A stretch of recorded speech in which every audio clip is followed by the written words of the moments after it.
Hello, good morning everyone. We are discussing about the sequential logic circuit and we consider different type of sequential logic circuit. And today we are going to discuss about digital counters.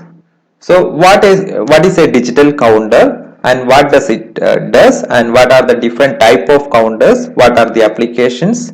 These things will be discussed in this particular class. So what is a counter? So counter means it counts. So it simply counts. So it is a sequential logic circuit which is used for the counting applications. So counting means we need to know how many times a particular event has taken.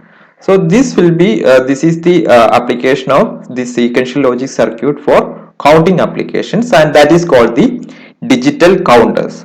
So an electronic counter is a sequential logic circuit which has a clock input signal and a group of output signals that represent the integers called the count value.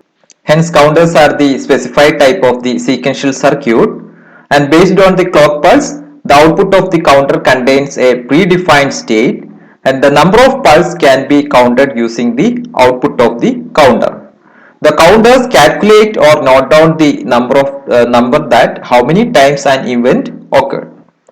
The output value always increased by 1 on each clock pulse, and after the larger value the output go back to 0. So for an example, here you can see a 2-bit digital counter. So initially it was 00, and after one clock pulse it becomes 01, and after next clock pulse it becomes 10, and after third clock pulse it becomes 11. So 11 means digitally is 3, and after the fourth one, for the fourth one it becomes go back to 00. So this is the corresponding truth table. So initially it was 00, and for the next state it becomes 01, and this is the current state, and after one clock pulse it becomes 10, and after the third one it becomes 11, and after the next clock pulse it becomes 00. So this is counting from 01 from 0 to 3. So 0, 1, 2 and 3. After that it go back to its resets conditions. The counters are normally used for measuring a frequency and time, and it can also use for increment the memory address. So sometimes you may need to record how many times a particular event has occurred. So that is one of the applications. Then how many steps has been performed in some computations. So we need to know how many times it performed the same the steps, and in some the microprocessor or some programming device, there is a particular sections called the program counter, which determines currently which program is undergoing. So for that, every time after one program the number will be keeps on increasing. So that is also all part of the counting applications. So it keeps track of the instructions currently being executed, and the program counter which increments once on each clock pulse, and the next program instruction is then executed. So we need to know currently where it stands, what is the the program which is currently executed. In our daily life, we use it for the in a washing machine, or some microwave oven. You might have seen a timer. So for a particular things, it is already programs. So it keeps counting time, and after some interval it goes to next steps, or it switch off the device. So it is all part of the application of this digital counter. There are basically two type of counters available for digital circuits, which are called the synchronous counters, and as well the second one is called the asynchronous counters or ripple counters. So synchronous counter means all the constituent flip-flops are triggered with the same clock pulse at the same time simultaneously. So that is why it is called synchronous counters. Whereas in asynchronous counters, there is a triggering of different flip-flop will happen at different time. So normally the output of the first flip-flop which is going to the clock pulse for the next one, and so on. So that's why this type of asynchronous counters, which are also called ripple counters. So it output flows like a ripples. So that is the one of the counter. So in your syllabus you will be mainly focusing about the asynchronous counters or ripple counters. This slide compares the synchronous and asynchronous counters. You can see the differences between these two type of counters. The first one, the triggering itself. So in case of synchronous counters, all the constituent flip-flops are triggered at the same time with a same clock pulse. Whereas in asynchronous counters, the triggering of different flip-flops with different clock. And the second case, the speed.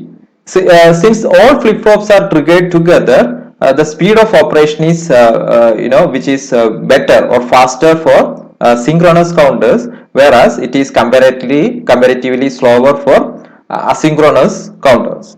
Error prone. The synchronous counters is less error prone because all are synchronized. These all triggered at the same times. Hence, which is hardly produces any decoding error. Whereas in asynchronous counters, there are chances for errors. Regarding complexity, the design and implementation of synchronous counters is higher. Is much more complex. The circuit of the synchronous counters is much more complex because it has to trigger at the same time, whereas the design and implementation of the asynchronous counter is relatively similar. And regarding delay, there is a propagation delay observed in the case of asynchronous counter because subsequent flip-flops are triggered from the output of the first one, whereas in case of synchronous counters there is no propagation delay is observed. Now we will discuss about the asynchronous counter or ripple counters. As we discussed, this is the design is simpler and it is much more easier to understand the operation of ripple counters, asynchronous counters. Here we can see the logic diagram of a 2-bit asynchronous counter in which we use two T flip-flop, so which are called the toggling flip-flops, where the both flip-flops are negative edge triggered flip-flops, and the external clock which pass to the clock input of the first flip-flop, which is called the flip-flop A, and its output which is passed to the clock input of the next flip-flop, which is called the flip-flop B. We can also use instead of this T flip-flop, we can also use JK flip-flop. JK flip-flop, we need to give first one input both to the J and K. So basically we are make use of the toggling action of the flip-flops. That's why we need to use either J equal to K is equal to 1 case, and we can apply the clock pulses like this, or we can use T flip-flop where T is given, both T of the two flip-flops are given to logic high state. So this is the toggling operation of the flip-flops is used for these counting applications. Also which both these flip-flops are negatively edge triggered flip-flops. Let us see the operation of the 2-bit asynchronous counters. First conditions, when both the flip-flops are in reset conditions, both are reset. So that time the output of these two will be 0. The QA and QB will be 0. Now, so this is our clock pulse. So this is negatively edge triggered clock pulse, and regarding the first clock, nothing happened until it goes to the negatively when it is going down. So when it is going down, that is called the negative clock edge. When it passes, the first flip-flop will toggle. So when it happens, the first flip-flop will toggle. So initially the output of the first flip-flop, both flip-flops are 0. So when it toggles, it becomes 1. So output of this flip-flop which is taken as the input of the next flip-flop, and since this will act as the positive edge triggered clock for the second flip-flop, then it will not respond. So it will not respond to the positive edge trigger, positive edge clock pulse. So the output remains the same. So the previous output was 0. So the output remains the same. So after the first negative edge clock pulse, the output of both flip flops are QA is equal to 1 and QB is equal to 0. So initially it was 0 0. Now it become 0 1. Now we consider the second negative edge clock pulse. When there is a second edge negative clock edge is applied to the flip flop, the first flip flop, it toggles again. So it toggles means it becomes it toggles from 1 to 0. So now it is 1, it becomes 0. So this output will be taken as the so this QA is 0. So which will act as the negative edge clock for the second flip flop. So it will respond to that. So all these flip flops will respond to the negative edge clock pulse. So that now the second flip flop will toggle. So that means the initially output was 1. It was 0. Now it becomes 1.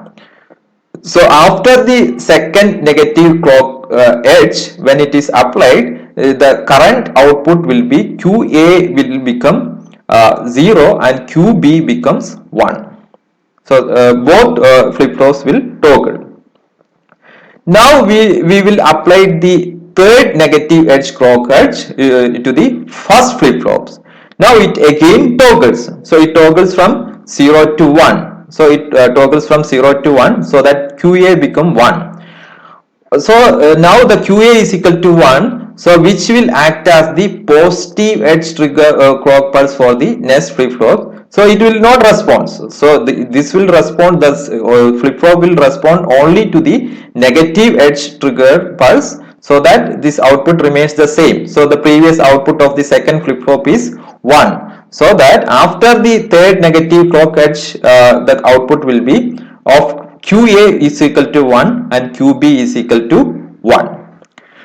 Now we are applying the fourth negative clock edge.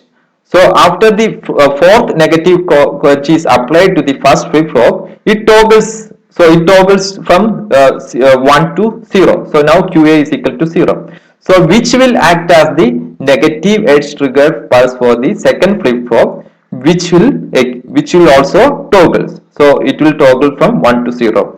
Now the current output state is QA is equal to 0 and QB is equal to 1. So this truth table will summarize the result after applying each clock pulse. So after first case it was resetted, so there was no clock signal, so that the QA and QB both are 0 0, that corresponds to the decimal 0. After the first clock pulse, the first negative clock edge, the QA become 1, so this is QA. So instead of Q0 we need to use QA, and instead of Q1 we need to use QB. So now after first one, the QA is 1 and QB is equal to 0. So 0 1, the corresponding decimal is 1. And after the second clock edge, the the QA is 0 and QB is equal to 1. So it is 1 0, which corresponds to. And after the third negative edge pulse, both outputs are QA is equal to QB is equal to 1, which corresponds to the decimal 3. And after the fourth negative clock edge, it becomes 0 0, and the corresponding decimal output is 0. So we can also see the signal diagram, and you can see that the first this is our original clock pulse, and for the negative edge of the first clock, the clock signals, the QA becomes changed, it toggles from its initial states, and for the third, that's the QB. So this is actually QA, this has to be QA and this has to be QB. The QB will respond to the negative edge of QA, and it changes its toggles from its state 0 to 1, and whenever it will respond only to the negative edge of the previous one. So you can see that the output of these signals will changes as ripples from the clock signals. That's why it is also called the ripple counter. So you can also see the outputs here. We can see the logic states of the system from this signal diagram. You can see that for the during the first clock pulse, both signals for both the output of the flip-flops are 0 0, which corresponds to 0, and after the first negative edge clock pulse, this one, the QA become 1 and QB become 0. So this is 0 1. 0 1 corresponds to 1, and after the second clock edge, the QA becomes 0 and QB become 1. So this is 1 0, which corresponds to 2, and after the third clock edge, both are 1, so that corresponds to 3, and after the for the next clock edge, it becomes 0 0. So see, this is a 2-bit counter. That's why it can count from it can only count from 0 to 3, 0 1 2 and 3. After that it becomes it goes to this original reset state. Similarly, if you are using a 3-bit counter, so suppose if you are using a 3-bit counter, which will be able to count from 0 to 7, 0 1 2 3 4 5 6 7. After that, for the 8th clock edge, it go back to 0 0 0. And if you are using a 4-bit counter, we should be able to count from 0 to 15. So depending on the number of flip-flop, we can form different bits counters. Regarding applications, as its name says, it is mainly used for the counting applications, where they are either measure the time interval between two unknown time instants or measure the frequency of a given signals. In both microwave oven and washing machine, we set the device to a particular time and it starts decreasing for every second. When the value of counter becomes 0, it activates the switch on or off. Thus, the operation of the device is controlled by the counters. With some changes in the design, the counter can be used as a frequency divider circuit. We just see the output clock pulses of the the flip-flop, the first flip-flop. We just observe that in the previous slide, the period of the pulse becomes doubled after the after application to the first flip-flops, and when it is applied to the second flip-flop, it again increased. So it becomes again 2 times of the output of the first flip-flops. So when the period is increasing, that means the frequency is divided by 2. So we can use this particular circuit also for the frequency divider circuit. So where the frequency is divided by 2, which has got different applications. For example, communication purpose, etc. This particular circuit can be used, and it mainly used for the digital clock applications, where it counts the particular event, and it can also use for the analog to digital converters. With that, we stop this particular class. Thank you.